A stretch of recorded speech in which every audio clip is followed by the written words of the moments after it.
Então vamos lá, nessa nossa aula, se eu não me engano, agora nós vamos para a aula 26, certo? Estamos próximo do finalzinho da disciplina. Hoje, o tópico que a gente vai ver hoje é um tópico bem, vamos dizer assim, nicho de C, um deles. Eu não me lembro de outra linguagem que ofereça algo parecido para você fazer, certo?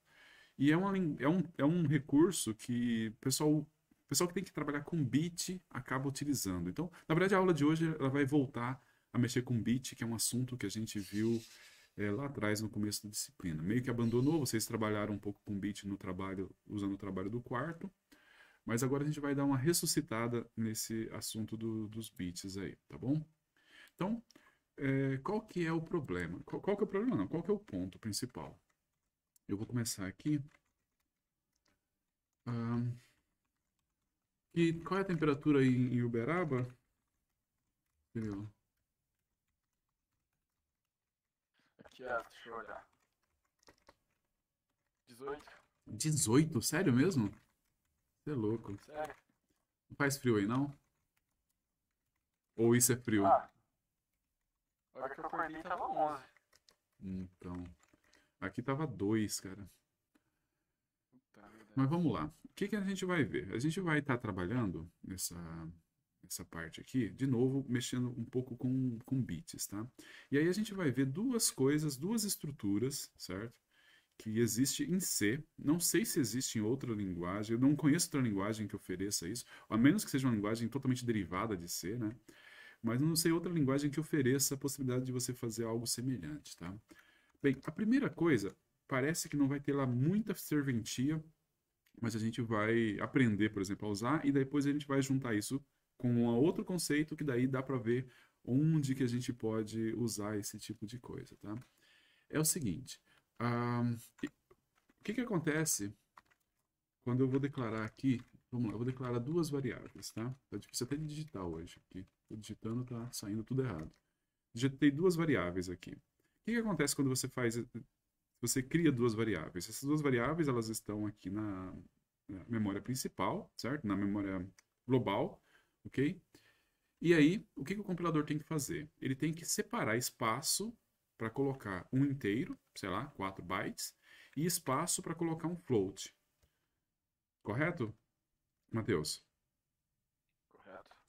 Mas aí, vamos supor que eu faço isso aqui. Olha, isso aqui são duas variáveis, tá? O que que acontece quando eu, em vez de eu pegar e criar duas variáveis assim, eu coloco numa struct, certo? Struct, não preciso dar um nome para isso por enquanto. Alguma coisa. Agora, ao invés de eu ter, ao invés de eu ter duas variáveis, certo? Eu tenho uma variável, que é a variável alguma coisa, e aí, e esses dois carinhas aqui? O que acontece com esses dois carinhas? Eles continuam tendo que ter o mesmo tamanho? Ele continua tendo o mesmo tamanho, certo? E o compilador, quando eu pego uma variável do tamanho do tipo uma variável uma coisa, eu vou ter uma coisa.x e uma coisa.y. E a coisa.x e a coisa.y, elas têm espaço separado. Tem lá o campo x e o campo y, certo? Isso aqui normalmente é o que a gente precisa. A gente vai usar isso quando a gente vai fazer agrupar informação e tudo mais, é isso aqui que a gente faz. Mas C tem um outro carinha que na princípio não parece que faz muito sentido, que é o union. Union. Quando você usa o union, tá. Primeiro, o alguma coisa, que está ali como global, daqui a pouco a gente vai colocar um type def para ele virar um tipo, tá? Eu tenho lá alguma coisa ponto x, eu posso fazer alguma coisa ponto x recebe 42, eu acho que é o número que a gente mais usou. Alguma coisa ponto y recebe 10, certo? Só que tem uma coisa que acontece quando você faz union.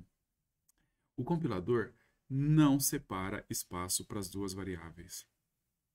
Ele separa espaço para uma variável só. Na verdade, o espaço para variável, para maior variável. Mas ele coloca as duas, não variável, campo. Ele coloca os dois campos um em cima do outro. Um em cima do outro. Então, se a gente pegar esse programa aqui, olha, e eu pedir printf. Aí você já deve estar passando na tua cabeça é por que cargas d'água eu vou querer fazer um negócio desse, Jesus? Ó, eu vou pegar aqui, eu vou imprimir o X aqui e vou imprimir o X aqui, certo? Eu imprimi o campo X e vou imprimir o campo X aqui de novo. E aí, eu vou... Bem, esse negócio é uma coisa que às vezes faz a gente passar vergonha. Já prepare o espírito para isso. Ah, não? GCC... Ah, tá. Fiz errado. É menos O. Beleza. E aí, se eu rodo...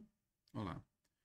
Eu, eu peguei aqui, olha, eu mexi aqui no X, coloquei 42, e aí eu imprimi, e aí tem 42. Aí eu fui no campo F e coloquei 10. E aí eu mandei imprimir o campo X, e o campo X tem uma coisa totalmente maluca lá.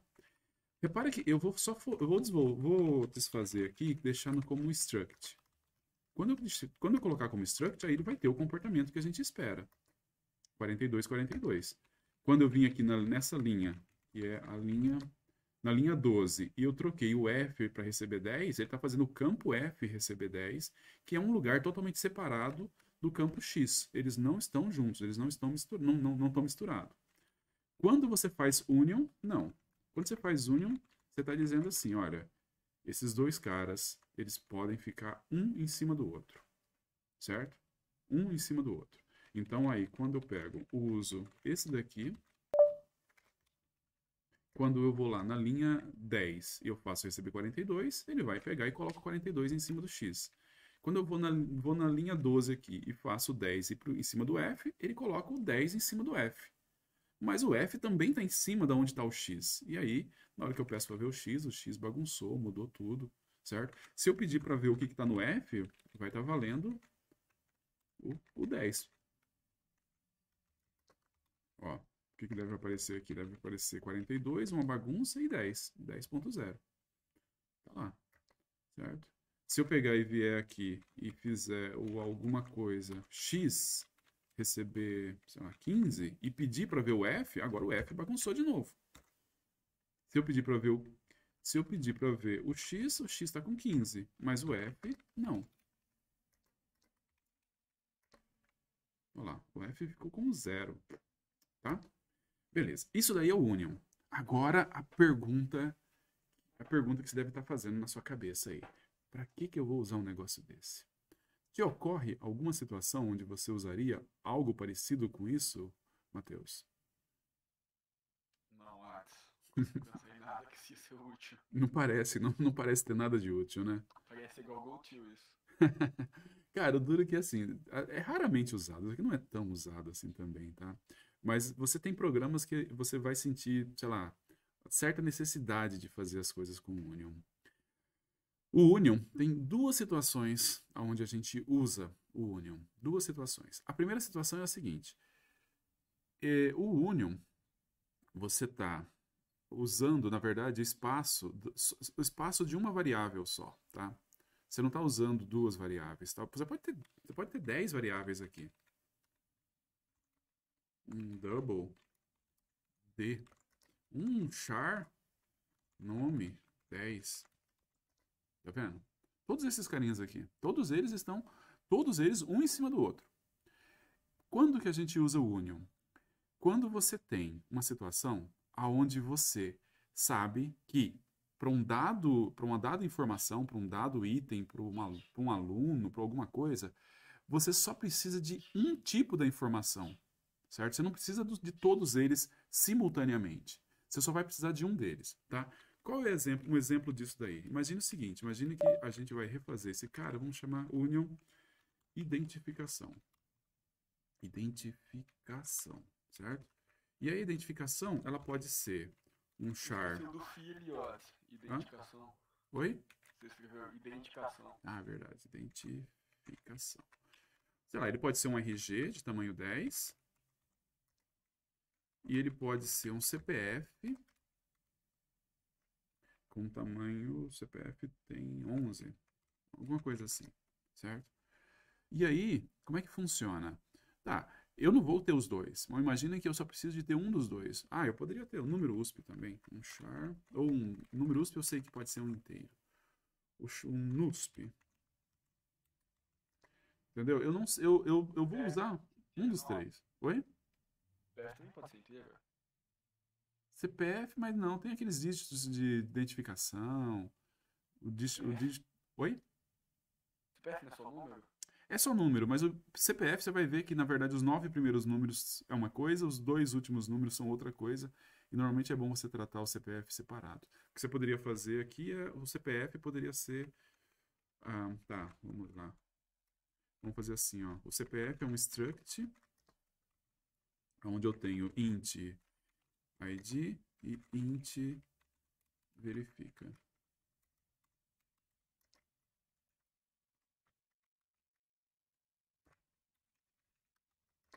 Aí eu deixo separado o número de, na verdade, são aqueles 9 primeiros números, é realmente o número do CPF. Os 2 últimos é só o dígito verificador, entendeu? Poderia ter desse jeito aqui. Olha só que interessante, inclusive, o CPF é uma struct, certo? Que está dentro de um union. Então, esses dois carinhas aqui estão separados entre si, porque eles estão dentro da struct. Mas, por outro lado, o CPF e o NUSP tá junto. O CPF e o RG tá junto. Então, eu posso ter o union, na hora que eu for usar esse carinha aqui, ó, eu poderia ter assim, ó, identificação.cpf.id. Recebe alguma coisa lá. Agora, quando eu faço isso, eu estou invalidando os outros. Os outros já não fazem mais sentido. Não faz sentido eu usar nem o NUSP, nem o RG. Então, vai lá. A primeira situação aonde a Mas gente... faz sentido você usar o identificação.cpf.verifica? Faz. Aí não tem problema. Ah, beleza. Quem é que está no Union, afinal? O Union é o CPF... Struct, CPF, RG e NUSP. Exatamente. CPF, RG e NUSP. Esses caras, eu só posso usar um deles. Só faz sentido eu usar um deles. Certo? Agora, dentro do CPF, aí tudo bem. O CPF tem 2 campos. Aí tudo bem eu usar um ou usar um e o outro. Não preciso escolher qual dos dois eu quero usar, certo? Mas entre RG, CPF e NUSP, eu uso um dos 3, tá bom?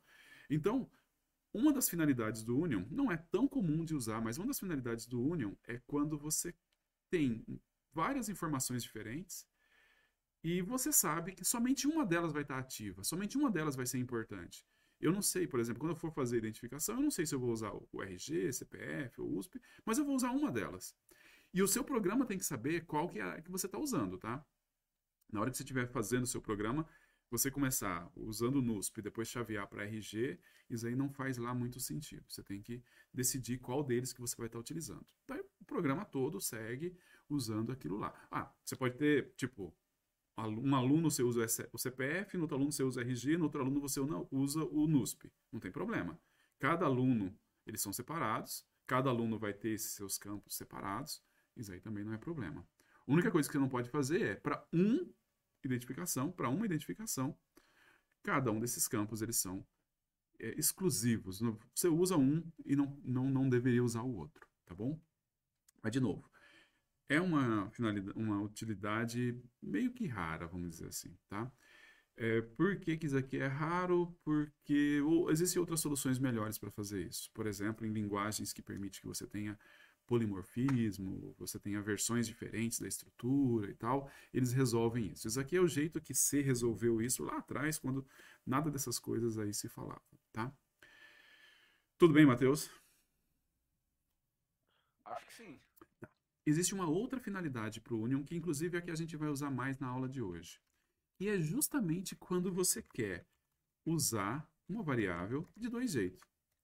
Vocês já se perguntaram, por exemplo, qual que é a representação, como é que o float é representado internamente? Quais são os bits do float? Eu sei, nós sabemos como é que a gente faz para tirar sei lá, o bit de um long. Mas e o bit de um float? Eu gostaria de saber como é que é, sei lá, eu quero pegar identificação.f que recebe 3.14, aproximação para π, certo? E eu queria saber qual é a representação binária disso. Mas para pegar a representação binária, bem, pegar a representação binária no float não dá. Aqueles operadores eles funcionam com a representação inteira. Mas eu gostaria ainda de pegar a representação binária. Cara, você tem o x.